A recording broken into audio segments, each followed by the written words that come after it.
Hemos navegado por todos los océanos, escalado las montañas más altas, incluso hemos caminado por la Luna y creado un nuevo hogar en el espacio.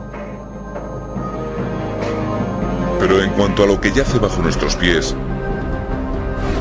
el hombre no ha hecho más que comenzar a arañar la superficie.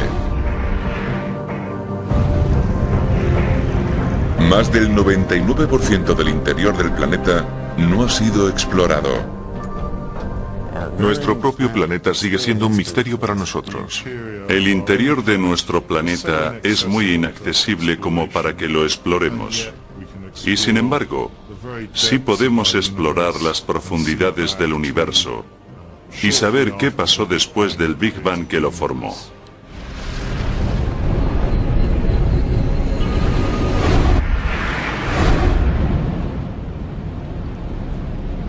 Viajar al centro de la Tierra sería una travesía larguísima. Está a casi 6.400 kilómetros bajo nosotros, que es más o menos la distancia entre Londres y Chicago. Claro que en este caso en concreto, nadie se ha acercado casi nada. La expedición más profunda jamás emprendida casi alcanzó los 2 kilómetros. Y hay miles de cuevas que siguen sin ser exploradas. Las minas más profundas del mundo son las Western Deep Levels de Sudáfrica. Descienden 3,7 kilómetros dentro del planeta y hay una temperatura de 54 grados centígrados debido al calentamiento de las rocas. Dada la profundidad del pozo, los mineros tienen que descender en varias etapas.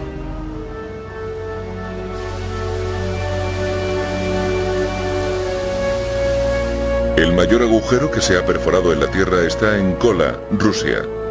Tiene una profundidad de 12 kilómetros. La perforadora es tan larga que se distorsiona como el elástico. Pero incluso el agujero más hondo sigue estando a unos 6.000 kilómetros del centro de la Tierra. Apenas un pinchazo en la superficie del planeta.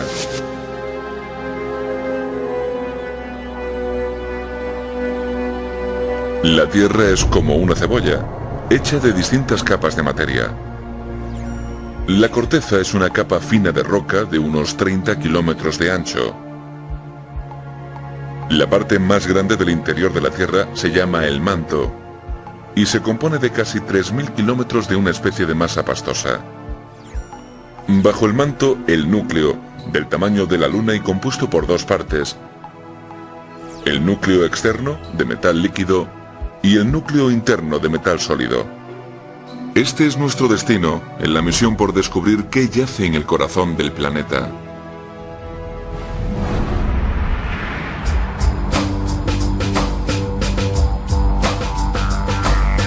Un viaje donde examinaremos los últimos avances científicos en cada capa de la Tierra hasta llegar al mismísimo centro.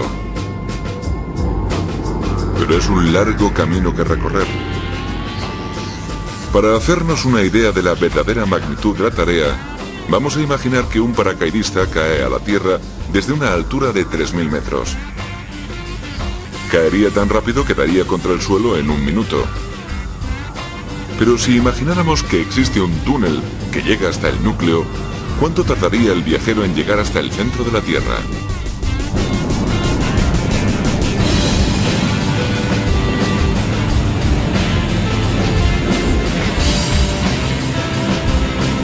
La Tierra es tan inmensa que una caída libre hasta el centro del planeta llevaría 32 interminables horas.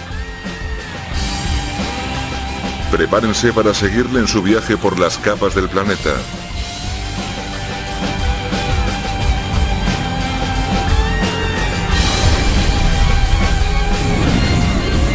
Después de 3 minutos y medio de viaje por este hueco imaginario, el paracaidista ya habría superado el agujero más profundo jamás perforado.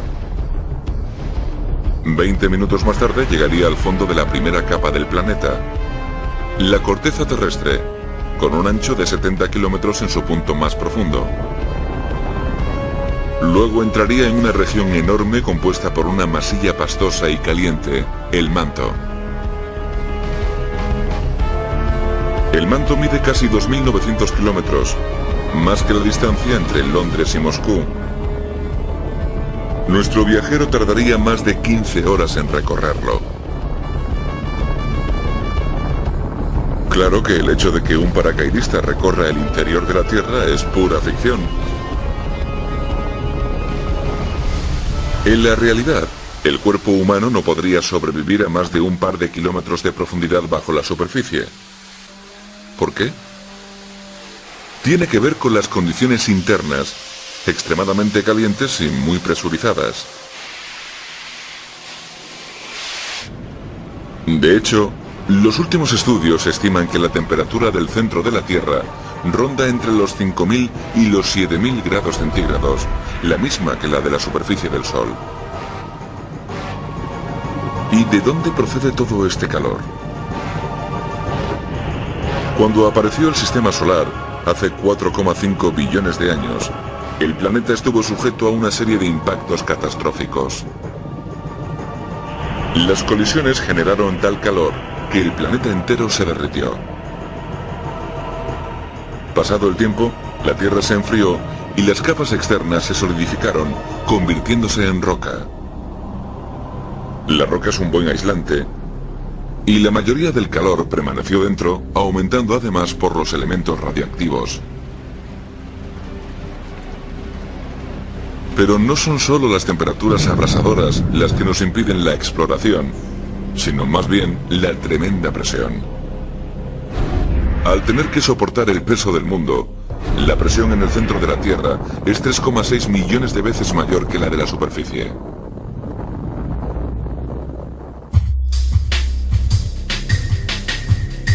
Esta prueba nos muestra lo poco preparado que está el cuerpo humano para enfrentarse a una presión tan alta. Una sandía tiene más o menos la misma densidad que una cabeza humana. En esta demostración, una bala cruzando el aire a más de 4.800 kilómetros por hora genera en el impacto una presión de más de 1.360.000 kilos por centímetro cuadrado. La presión del núcleo terrestre es de 230 millones por centímetro cuadrado. El equivalente de 15 balas impactando a la vez.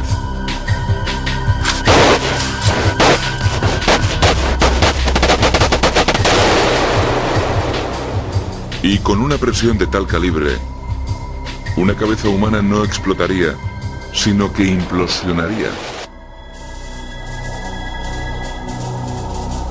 De hecho, para recrear la misma presión que experimentaríamos en el núcleo, hay que recurrir a una pistola especial como esta creada en el Instituto Tecnológico de California, en Los Ángeles. Los estudiosos de la Tierra la utilizan para analizar materiales que se encuentran bajo millones de atmósferas de presión. Llave de encendido.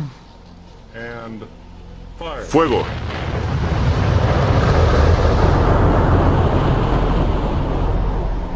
En Berkeley, los científicos avanzan un poco más. Pueden probar materiales bajo presiones y temperaturas extremas en una máquina llamada yunque de diamante. Lo que hacemos literalmente es que estrujamos el material a examinar entre las puntas de 2 diamantes, consiguiendo presiones extremadamente altas. El diamante es la sustancia más dura de la Tierra. Estos son modelos de plástico. Los verdaderos son mucho más pequeños. La máquina, además de estrujar, también calienta. Láseres de inmensa potencia brillan a través de los diamantes para calentar la muestra. Utilizar diamantes además tiene una ventaja añadida, y es que al ser transparentes, actúan como ventanas en el material. Podemos ver la muestra mientras se somete a las altas temperaturas y presiones que existen en la profundidad de la Tierra.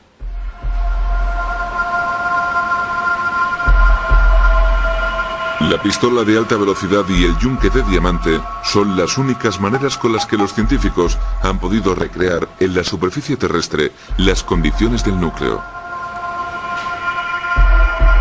¿Podrían los materiales que se desarrollan con tales métodos formar la base de una máquina que algún día llegase hasta el núcleo? Puede que los humanos nunca viajemos hasta allí, Pero ¿podría construirse una sonda que nos trajera información desde el interior?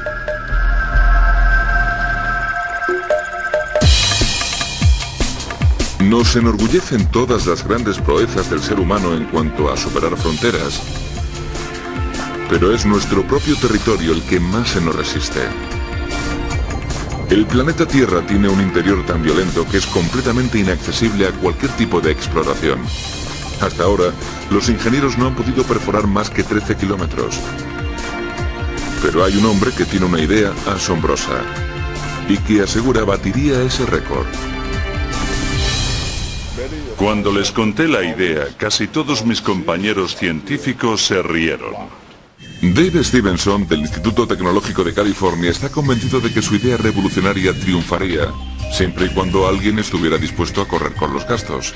Puede que 10.000 millones de dólares aproximadamente. Su idea es increíblemente simple. Sería hacer una grieta en la Tierra que se propague rápidamente, como cuando se golpea un cristal con un martillo. Las grietas se mueven tan rápido que no las percibes con el ojo. Según el plan de Stevenson, el martillo tendría que emplear la misma energía que un terremoto de magnitud 7. Él sugiere utilizar cabezas nucleares atómicas.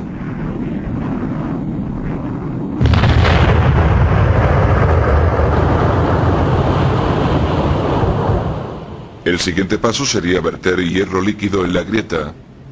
Y mucho. El volumen sería equivalente al hierro de 100 torres Eiffel. Stevenson está convencido de que todo este hierro se hundiría cual lámpara de lava invertida y que llegaría hasta el mismísimo corazón de la Tierra. Dentro del hierro líquido habría una sonda, hecha de materiales desarrollados en yunques de diamantes y pistolas de presión, que recogería información de su entorno y la enviaría a la superficie mediante ondas de energía. Llegaría al núcleo en el lapso de una semana, y ahí la sonda se perdería para siempre. Pero en el proceso habría proporcionado a los expertos nuevos datos sobre la composición del interior de la Tierra y sobre el futuro del planeta.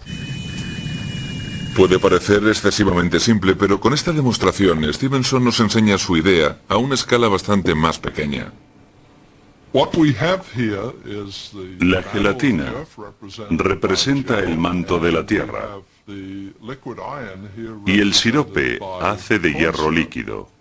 Lo que sucede es que el sirope penetra en la gelatina, llegando hasta el fondo, justo como haría el hierro hasta llegar al núcleo terrestre.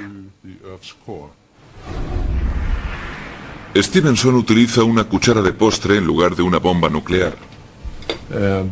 Ahí va. Se hunde a través de la gelatina hasta llegar al fondo del manto.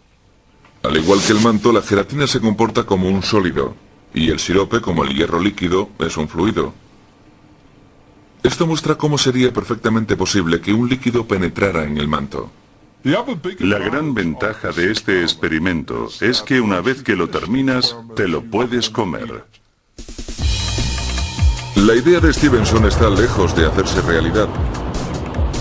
Pero si funcionara, batería todos los récords de profundidad. De momento parece que no hay puerta de entrada a los infiernos. Y si los científicos quieren saber más sobre el centro de la Tierra, van a tener que encontrar otra ventana al mundo interior.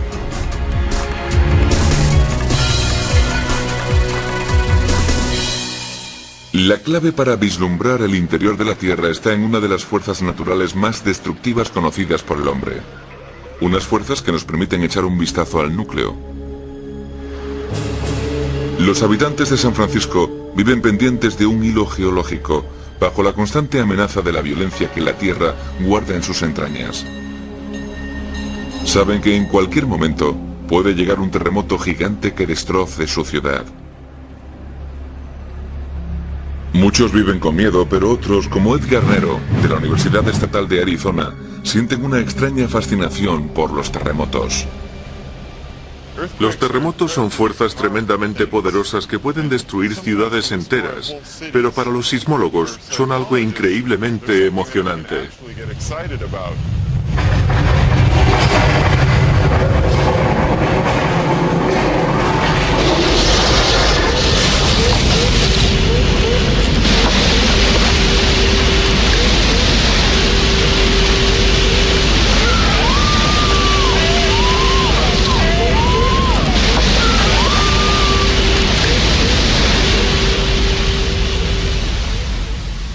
Esta simulación de terremoto en los estudios Universal muestra lo que sucedería en una estación de metro en un seísmo de magnitud 8.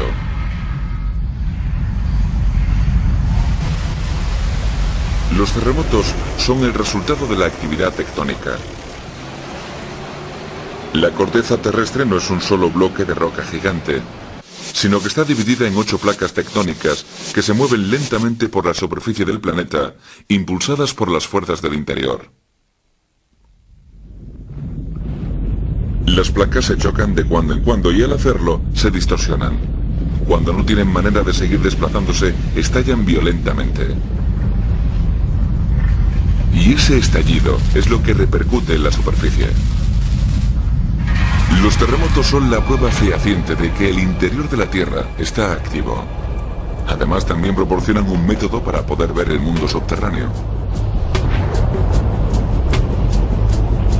Garnero utiliza los terremotos para trazar un mapa de la estructura interna del planeta.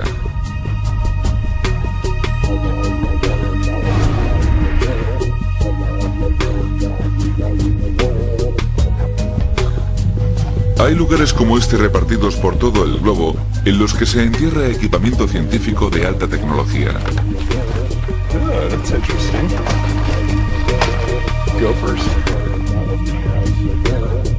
Los sismómetros son cámaras que apuntan hacia el núcleo, pero no hacen fotos. Simplemente captan las ondas expansivas de terremotos que tienen lugar al otro lado del mundo. Las ondas informan a los sismólogos del material por el que han estado viajando.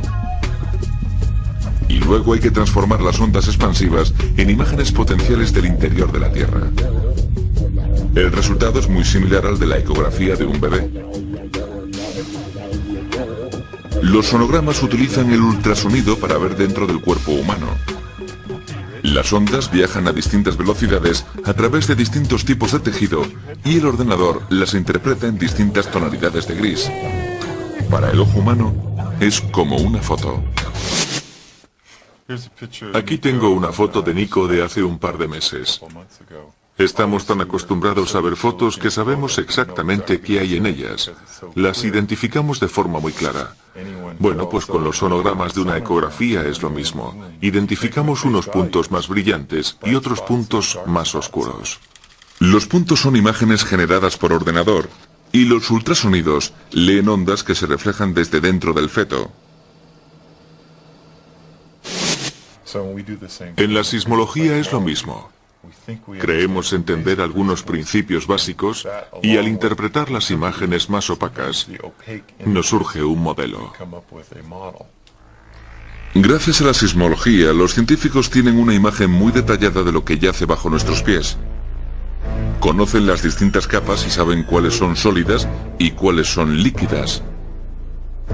Bajo la corteza, compuesta por rocas que también existen en la superficie, está el manto, con un ancho de 2.900 kilómetros y también sólido, pero compuesto de una masa pastosa.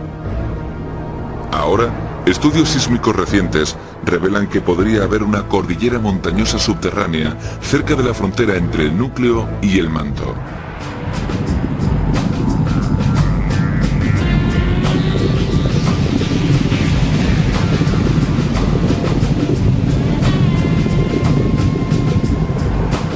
Esta cordillera montañosa es muchísimo más grande que cualquier montaña de la superficie. Estamos hablando de tamaños continentales. El Everest no sería más que un punto minúsculo en esta cordillera. ¿Pero qué son estas estructuras? ¿Y para qué sirven? Aunque los sismólogos las han visto, Nadie sabe realmente cuál es su función en el engranaje de nuestro planeta. ¿Podrían estar actuando como columnas de lava gigantes que proporcionan a los científicos el material del que está compuesto el manto?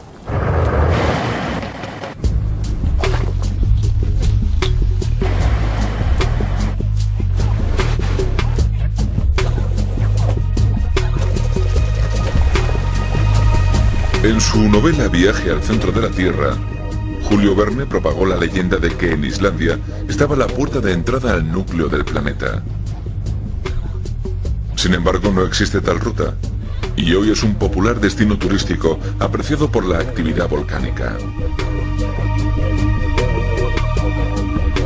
A 9.600 kilómetros al oeste, la isla de Hawái se muestra igual de espectacular. Ambas islas han sido denominadas hot spots o puntos calientes, áreas volcánicas que se piensa emanan de las secciones más cálidas del manto. Pero ¿desde qué profundidad procede el material viscoso y ardiente? Hay dos corrientes de pensamiento entre los vulcanólogos. Una, que el material emerge tras un largo viaje desde la base del manto. Y dos, que el material procede de la parte superior del manto. El vulcanólogo Ken Hahn nos hace una demostración de ambas teorías. La idea de que el material procede desde el fondo del manto es fácil de entender si nos fijamos en una lámpara de lava, que es algo que conoce todo el mundo de mi edad. En la frontera entre el manto y el núcleo hay mucho calor, y ese calor sale del núcleo y calienta el manto sobrepuesto, haciéndose más ligero, como un globo de helio, de manera que hace que el material suba a la superficie. Hahn, como la mayoría de los vulcanólogos, apoya la teoría de que el material procede de la base. Pero una nueva teoría podría cambiar esta opinión científica tan extendida. La nueva teoría sugiere que la lava de Hawái e Islandia no está generada por el calor que procede del fondo del manto, sino más bien por el calor de la parte superior, debido a una caída de presión mediante la cual la corteza se ha agrietado.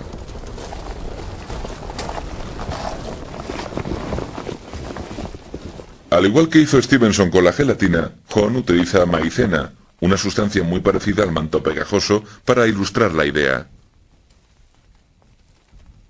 Hay un montón de roca en la parte de arriba, así que bajo mucha presión permanece sólido, y así estaría el manto debajo de la corteza. Aunque la maicena es sólida bajo la presión, al igual que lo es el manto, en cuanto la presión se libera, se derrite. Según esta nueva teoría, Islandia y Hawái no son más que grietas de la corteza terrestre que han liberado la presión del manto y cuya consecuencia es la lava.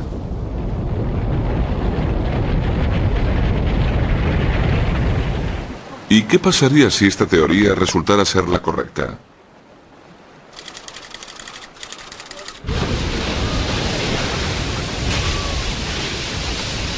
Gillian Folger es la creadora de esta teoría y lleva más de 25 años en Islandia recopilando los datos que la confirmarían.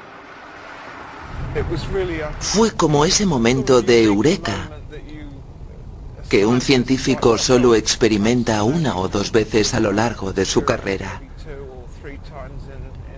Y eso si tiene suerte. Si Folger tiene razón, es inútil intentar aprender algo sobre el núcleo de la Tierra mediante la lava.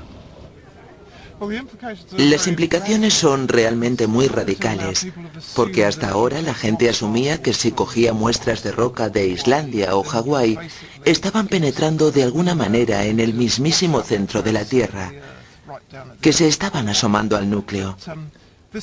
Pero esta teoría, que es nueva y muy emocionante, supone una decepción para aquellos a quienes les interesa estudiar el núcleo, ya que estas rocas no nos dicen nada sobre él, sino más bien sobre la Tierra poco profunda. Sea cual sea la teoría correcta, los científicos aún tienen mucho que aprender sobre los volcanes. La lava tiene su origen a una profundidad mucho mayor que la que jamás podríamos aspirar a excavar. Hasta ahora, nuestro viajero lleva recorridos 3.200 kilómetros en poco menos de 20 horas. Ahora cae en picado por el núcleo externo de la Tierra.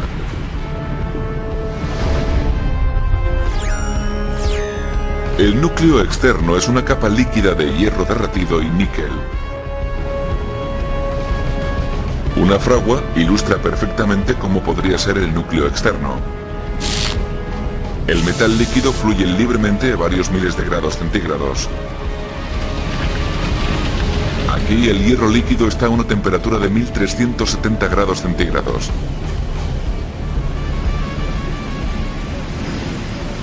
Aunque a miles de kilómetros debajo de nosotros, los científicos pueden estudiar el núcleo externo por el campo invisible de energía que produce. Nos pasamos la vida inmersos en este campo, aunque no podemos verlo, ni olerlo, ni sentirlo. Pero nos rodea por completo. Es el campo magnético de la Tierra. Durante siglos, los marineros han utilizado sus conocimientos de magnetismo para navegar a lo largo y ancho del mundo. Pero nunca fueron conscientes de su importancia, ya que es el protector de nuestro planeta. Al igual que la electricidad, el campo magnético de la Tierra fluye en un circuito. Circula desde la Tierra por el Polo Sur en ondas de energía que viajan a cientos de miles de kilómetros en el espacio antes de volver a la Tierra por el Polo Norte y regresar de nuevo al núcleo externo.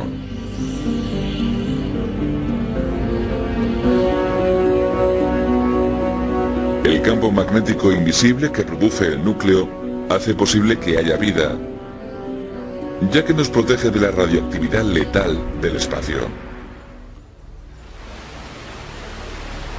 Mucha gente empieza a ser consciente de los riesgos de tomar el sol. Bien, pues sin el campo magnético nos estaríamos exponiendo a algo mucho peor que las quemaduras solares.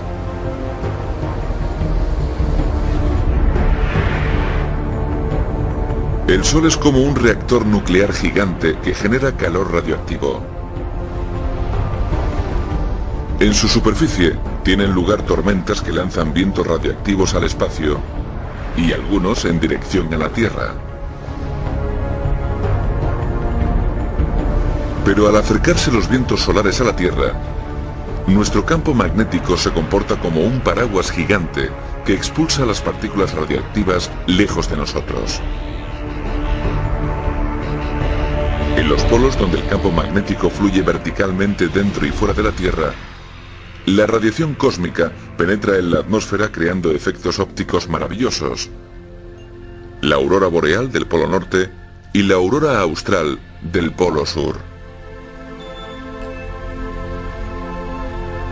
Sin este paraguas magnético, la Tierra se inundaría de radiación.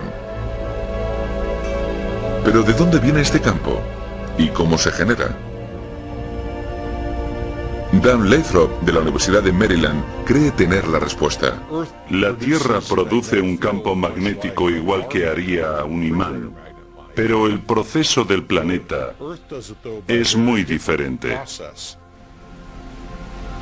La teoría que más se defiende actualmente sugiere que el núcleo externo es el motor magnético de la Tierra. En el núcleo externo hay billones de trillones de toneladas de metal líquido que circulan constantemente, como los sistemas climatológicos en la atmósfera. Se cree que este océano subterráneo de hierro y níquel es lo que origina el campo magnético.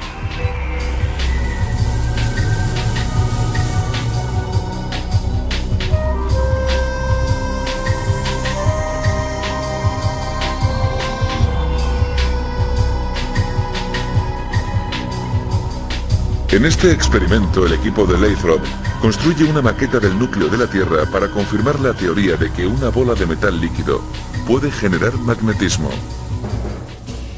Esta es una maqueta experimental del núcleo de la Tierra. La bola está llena de metal líquido y cuando la giramos a altas velocidades, llega a una velocidad de 30 revoluciones por segundo. Derretir hierro requeriría demasiada energía, así que en el experimento utilizan sodio. El sodio es un metal y comparte muchas de las propiedades del hierro, pero es mucho más fácil de derretir, así que es el sustituto perfecto. Hay una pequeña pega. El sodio es extremadamente reactivo e incluso cantidades muy pequeñas pueden explotar en el agua. Enciende los calentadores, Dan.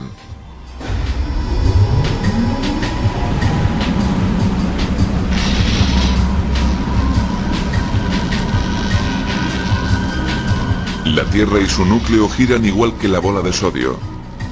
El impulso del metal líquido interno genera magnetismo, y con ello tenemos la prueba de que el núcleo externo de la Tierra es capaz de producir un campo magnético.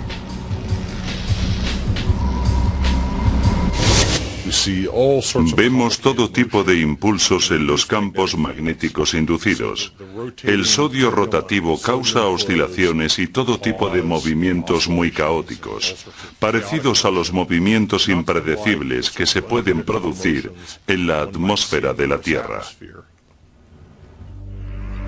Parece que los campos magnéticos creados por bolas de metal líquido son sistemas inestables, pero ¿cómo de inestables? Los científicos tienen pruebas de que el escudo magnético de la Tierra está perdiendo fuerzas. El campo magnético de esta zona de la superficie terrestre es bastante más débil de lo que cabría esperar. En el siglo pasado, la fuerza de nuestro campo se ha debilitado en un 10%. Y con un campo más débil, los aviones de pasajeros de gran altitud y los astronautas en órbita ya se están viendo afectados por dosis mayores de radiación espacial. ¿Tendrá Bloxham la evidencia que confirme que algún día desaparecerá el campo magnético? ¿Y qué pasaría si desapareciera por completo?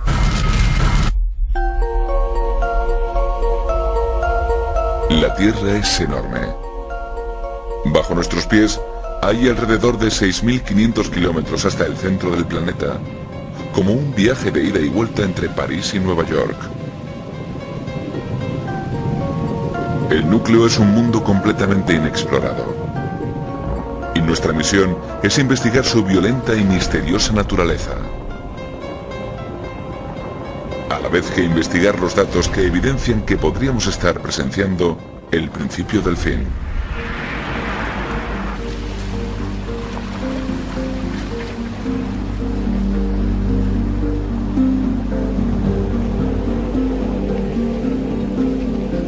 Marblehead, Massachusetts, lugar de un descubrimiento alarmante. En los años 90, Jeremy Bloxham, de la Universidad de Harvard, publicó un informe en el que indicaba que la Tierra emprendía un rumbo turbulento. Hace tiempo me di cuenta de que era necesario ver cómo había cambiado el campo magnético. Y para ello, tenía que centrarme en las observaciones que habían hecho marineros como James Cook durante sus travesías. Los marineros llevan siglos registrando el campo magnético de la Tierra.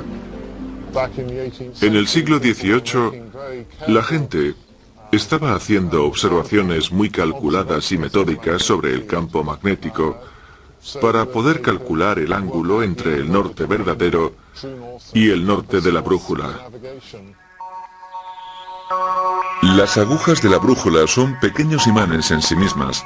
Funcionan alineándose con el campo magnético de la Tierra. Pero el norte al que apunta una brújula, denominado el norte magnético, no es el mismo norte que se ve en los mapas, denominado el norte verdadero. Gracias al impulso del núcleo, el norte magnético está en constante movimiento.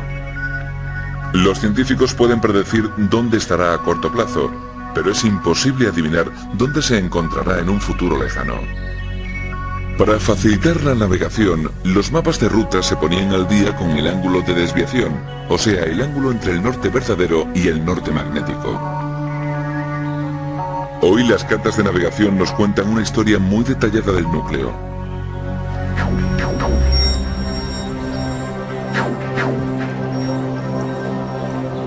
En Harvard, Bloxham ha recopilado 300 años de información para producir una película que muestre las fluctuaciones del núcleo desde 1690.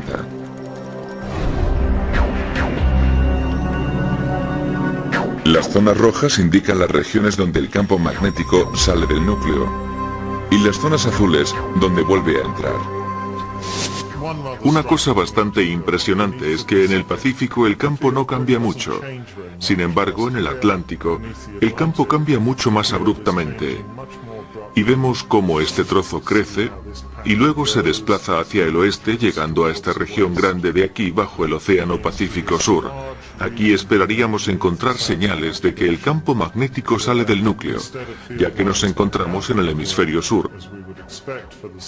Pero no, tenemos señales de que lo que hace aquí el campo es regresar al núcleo. Este fenómeno se conoce como la anomalía del Atlántico Sur. El campo magnético del Atlántico Sur no se está debilitando, simplemente fluye en dirección contraria. ¿Puede ser esta la primera señal de que el núcleo de la Tierra está decayendo?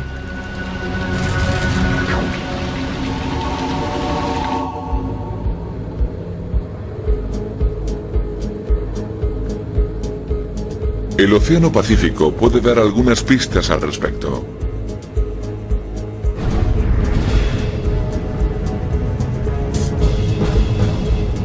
La isla de Hawái es famosa por ser el volcán más grande del planeta. Desde el fondo del mar, casi dobla en altura al Everest.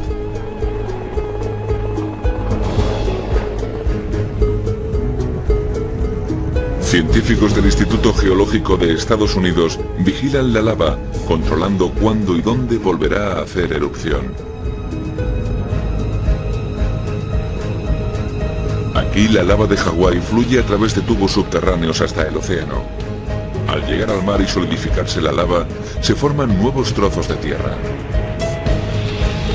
Y son estas nuevas lavas las que guardan el secreto de nuestro pasado magnético. Cuando la lava sube a la superficie no está especialmente contenta porque viene de un lugar muy cálido y de inmediato se empieza a enfriar. Al enfriarse, una de las cosas que suceden es que se forman pequeños minerales dentro de la roca derretida. Y uno de esos minerales es el magnetito. Al igual que harían millones de agujas de brújula, los cristales de magnetito se distribuyen dentro de la roca. Y en el momento exacto en el que se solidifican registran la fuerza y dirección del campo magnético. Cada erupción de lava cuenta algo sobre el campo. El archipiélago hawaiano es como una gigantesca base de datos magnética de 70 millones de años. Y su historia es fascinante. Parece que el campo magnético de la Tierra no solo se debilita, sino que ha ido mucho más allá. En el pasado el campo magnético se invirtió por completo, de manera que el polo norte se convirtió en el polo sur y viceversa. Aquí hay pruebas que demuestran una inversión magnética del globo que se denomina el vuelco. Y la historia no se queda aquí. El campo se ha invertido 170 veces previamente. Básicamente lo que nos muestra este gráfico es la polaridad del campo. Cuando tiene una polaridad la coloreamos de negro y cuando tiene la polaridad contraria la coloreamos de blanco. Es como si la Tierra tuviese un código de barras. Ha habido cientos de vuelcos desde que se formó el planeta. Y si observamos el pasado reciente del planeta, podría ser que estuviésemos a punto de experimentar otro.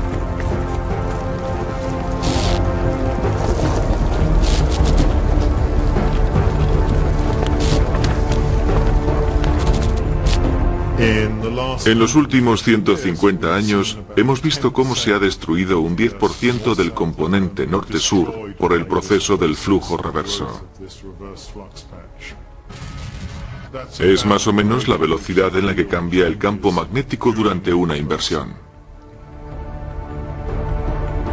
Este flujo reverso del Océano Atlántico Sur podría estar indicando que la Tierra se encuentra en la primera fase del próximo vuelco. Parece que la cuestión no es si el campo magnético cambia por el proceso de inversión, sino cuándo se va a producir dicho cambio. Nadie ha vivido un vuelco. Sucedió por última vez hace 780.000 años, en la época en la que el Homo erectus poblaba la Tierra. El vuelco ocurre aproximadamente cada 200.000 años. Y ya llevamos 600.000 años de retraso. ¿Qué nos cabría esperar si tuviésemos que experimentarlo? Primero, la Tierra desarrollaría polos múltiples en lugares aleatorios: norte, sur, este y oeste. Veríamos auroras nocturnas por todo el planeta.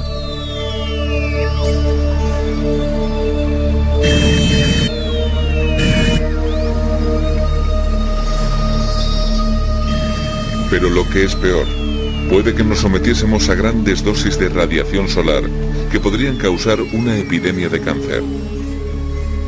Lo cierto es que nadie puede saber exactamente qué sucedería.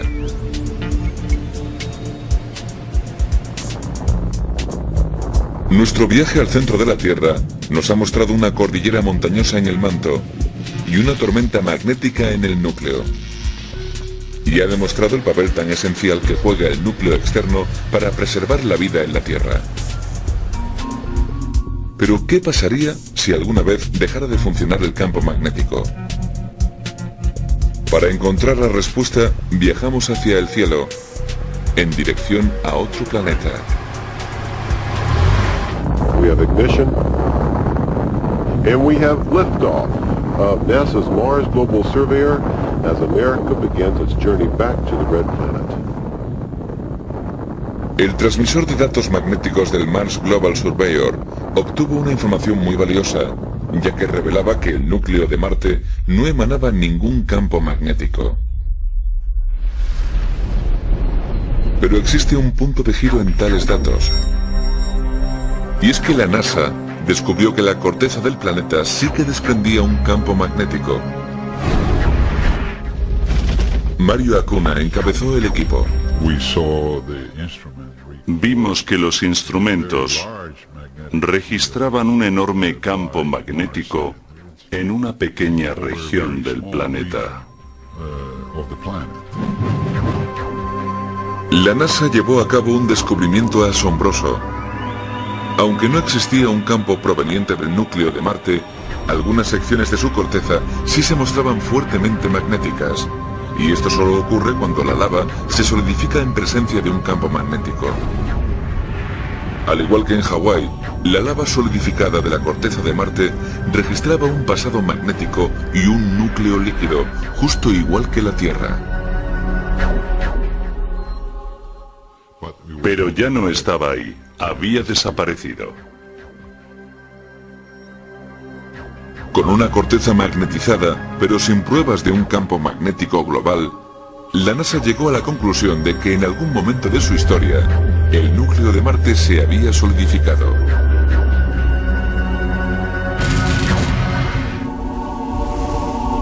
Pero, ¿qué le pasó exactamente al núcleo de Marte? ¿Podría pasarle lo mismo a la Tierra? Para encontrar respuesta, tenemos que seguir viajando al interior de la Tierra. Nuestro viajero lleva 24 horas de travesía y está ahora en las profundidades del núcleo externo de metal líquido. Cae en picado hacia un globo sólido de hierro y níquel, el núcleo interno. Los científicos creen que el núcleo interno, a pesar de ser más caliente que el externo, se mantiene sólido por una presión contundente. Pero sucede algo poco común, y es que el núcleo interno crece al enfriarse la Tierra. De hecho, la Tierra se está enfriando desde el momento en el que se formó. El corazón de la Tierra está sólido y congelado, y puede que perder el campo magnético, igual que le ocurrió a Marte, solo sea cuestión de tiempo. ¿Y cuándo podría suceder? ¿Podría estar el núcleo llegando al fin de sus días? Nuestros estudios de los últimos 50 años indican que la Tierra se está degenerando muy rápidamente. Algunos han estimado que en 1200 años el campo desaparecerá. Pero ¿por qué no se ha congelado todavía el núcleo terrestre como le pasó a Marte? Marte es un planeta más pequeño, así que podría haberse enfriado antes que la Tierra. O podría ser que hay algo más dentro del núcleo terrestre que mantiene cálido al planeta. La caída libre de nuestro paracaidista ya le ha llevado a los límites de la ciencia convencional. Tras 32 horas, ya está muy cerca del centro de la Tierra. Y si creemos la teoría de un hombre, podría estar a punto de dar con otra capa, que lo explicaría todo. Un reactor nuclear en el mismísimo centro de la Tierra. El científico Marvin Herdon lleva 30 años puliendo esta idea tan poco convencional. Lo que quieren que les diga es lo loco que estoy.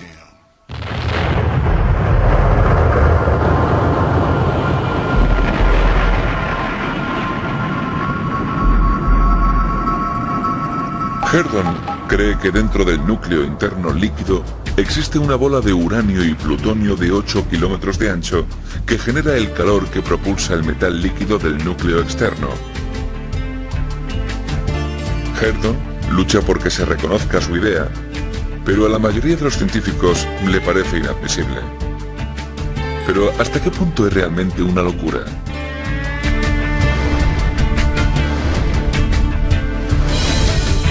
Sus argumentos se basan en los meteoritos, enormes trozos de roca que a veces caen sobre la Tierra. Hubo una explosión enorme. Miré a mi alrededor y solo había polvo. Una cosa increíble. Menos mal que no había nadie en el sofá. Los expertos están de acuerdo en que los meteoritos son el material más puro del sistema solar, que son restos de la formación de otros planetas.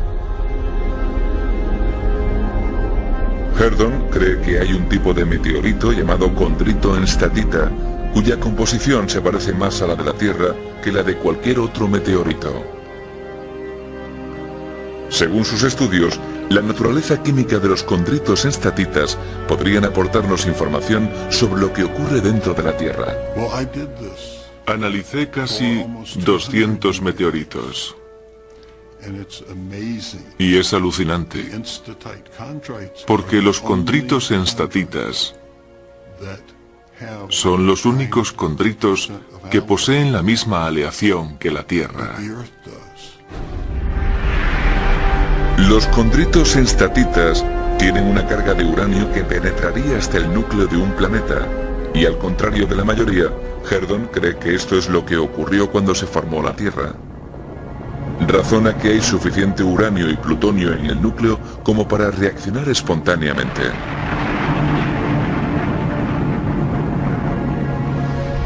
Esto puede parecer exagerado, pero el caso es que nadie ha explicado algo tan peculiar como que Júpiter irradia el doble de energía que recibe del Sol. ¿Podría la apariencia gaseosa de Júpiter esconder un reactor nuclear de escala planetaria, al igual que la Tierra que describe Herdon? En el oeste de África hay una pequeña región llamada Oklo. En los años 70, científicos franceses descubrieron que en el pasado, esta mina de uranio había sido un reactor de fisión natural. Eso confirmó que la propia naturaleza podía producir reactores nucleares. De repente todas las piezas del puzzle concordaban. Pero el secreto de la teoría de Herdon yace en un elemento químico concreto que emana de volcanes como Islandia y Hawái. Una especie de helio. Cuando el uranio se fisiona, se parte en dos trozos, en helio de masa 3 y en helio de masa 4. Son productos de la fisión. Los productos de la fisión son como las huellas de una reacción nuclear. A diferencia de la corriente imperante, Herdon insiste en que el helio que hace erupción dentro de la lava se explica mejor gracias a su teoría del reactor nuclear, y cree que los derivados de la reacción son llevados a la superficie por columnas de humo. Si tuviese razón, ¿cuáles serían las consecuencias? Sus cálculos más recientes son bastante alarmantes, ya que muestran que el reactor nuclear se está quedando corto de uranio, su combustible.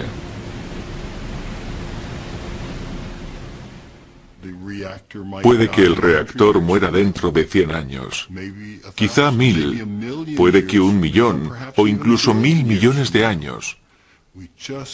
No podemos estar seguros.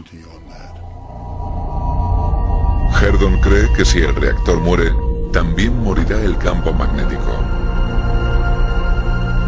Pero haya o no un reactor nuclear en el núcleo, todos los científicos están de acuerdo en que algún día este se congelará. Es solo cuestión de tiempo.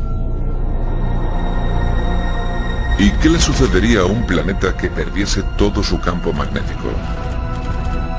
¿Podría Marte ser un desierto sin vida debido a la pérdida de su campo magnético? La respuesta está en el descubrimiento en Marte de dos de las cuencas de impacto más grandes del sistema solar. Hellas y Argire, de cientos de miles de kilómetros de longitud, se quedaron atrás cuando los asteroides colisionaron con el planeta.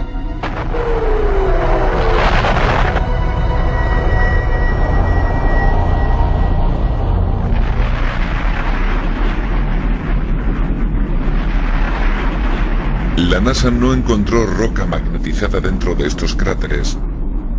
Cuando se formaron, hace menos de 4 billones de años, el núcleo de Marte ya había dejado de producir un campo magnético. La NASA cree que fue entonces cuando Marte comenzó a perder su atmósfera y sus océanos. A lo largo de billones de años, el planeta quedó despojado de su atmósfera y se hizo vulnerable a las ondas de radiación cósmica. Lo único que quedó fue el yermo planeta rojo que hoy conocemos tan bien.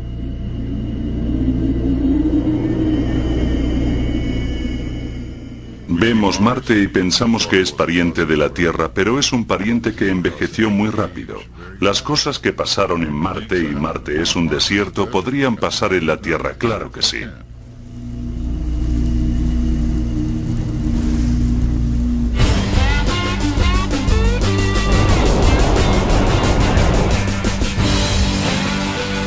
¿Qué hay pues en el centro de nuestro planeta? Puede que nunca lo alcancemos, y los expertos aún no saben exactamente qué es lo que hay bajo nuestros pies. Pero la ciencia moderna sí percibe un enorme desconocido que está aún por explorar. Una cosa sí está clara, el núcleo terrestre es esencial para que el mundo sobreviva. Y es que sin el escudo magnético que genera, nuestro planeta estaría expuesto al ataque radiactivo del espacio. Algún día, la Tierra podría convertirse en una desolada tierra baldía, igual que nuestro vecino rojo.